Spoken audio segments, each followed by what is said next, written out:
Manchester, NH, Florida Governor.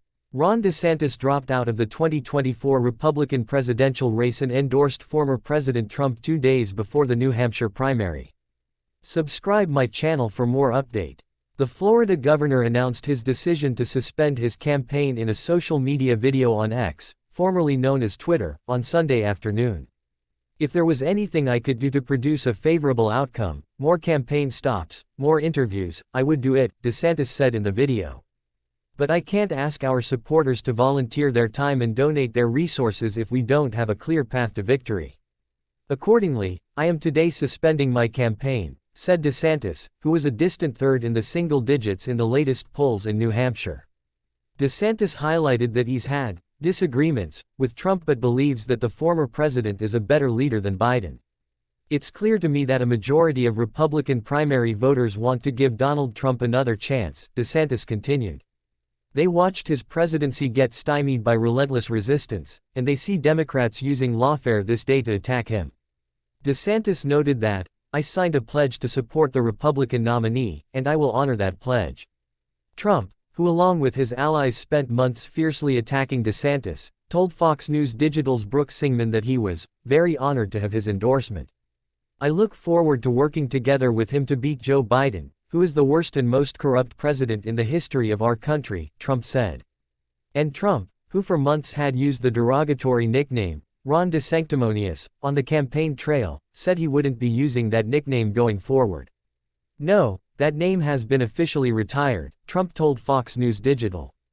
The Florida governor also took a chance to criticize former United Nations Ambassador Nikki Haley, who is a former two-term South Carolina governor and the other remaining major contender for the 2024 GOP presidential nomination.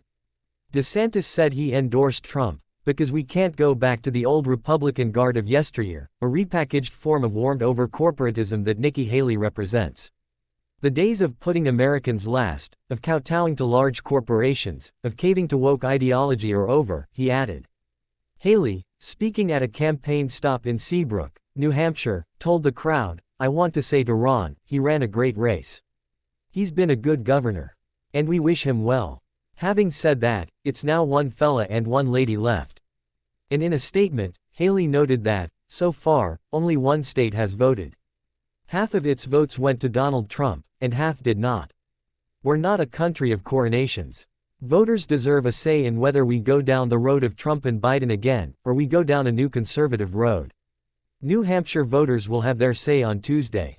When I'm president, I will do everything in my power to show them they made the right decision." A signal that the end was near came on Saturday night when DeSantis canceled 2 major Sunday talk show appearances. His campaign said at the time that the interviews were canceled to allow the governor to travel back to New Hampshire from South Carolina, where he was stumping on Saturday. The DeSantis video was posted on Sunday afternoon, a couple of hours before the governor was scheduled to hold a campaign event in Manchester, New Hampshire. That stop was canceled and there was no word on whether DeSantis would fly to New Hampshire to join Trump ahead of Tuesday's primary. DeSantis, 45, finished in second place in last week's Iowa caucuses with 20.1% of the vote, but he only narrowly defeated Haley and came in 30 points behind Trump, who achieved a record-breaking and commanding victory in the low-turnout Hawkeye State contest. DeSantis' departure from the race comes after his campaign went all in on Iowa, betting that a strong ground game, events, visits to all 99 counties and endorsements from top Iowa Republicans would propel him to a strong showing leading into elections in New Hampshire and South Carolina. But his distant second-place finish, while it slightly exceeded expectations in the final polls, was seen as a major disappointment, considering all the time and resources he spent in Iowa. The Democratic National Committee, taking aim at the Florida governor, charged that Ron DeSantis pinned his entire campaign's hopes on the same extreme MAGA agenda that both Donald Trump and Nikki Haley are still running on, and now he is the latest member of the GOP to fall in line behind the original MAGA brand.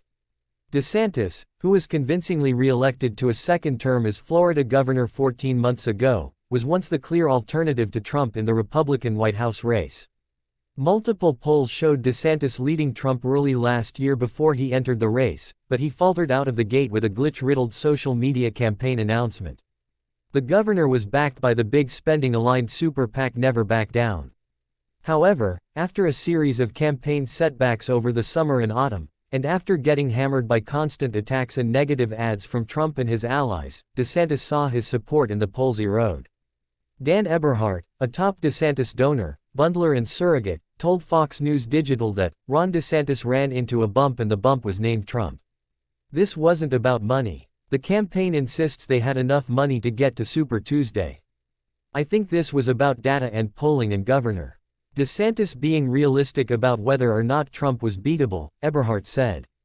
And he added that, more importantly, I think this was about 2028, and DeSantis doesn't want a 5 to 8% showing in New Hampshire on his record. Let's face it, he's the Republican voters' de facto second choice, and he's Trump voters' second choice, and so he's decided to get out and govern Florida. Fox News' Brian Linas, Brooke Singman, Jamie Vera and Monica Oros contributed to this report.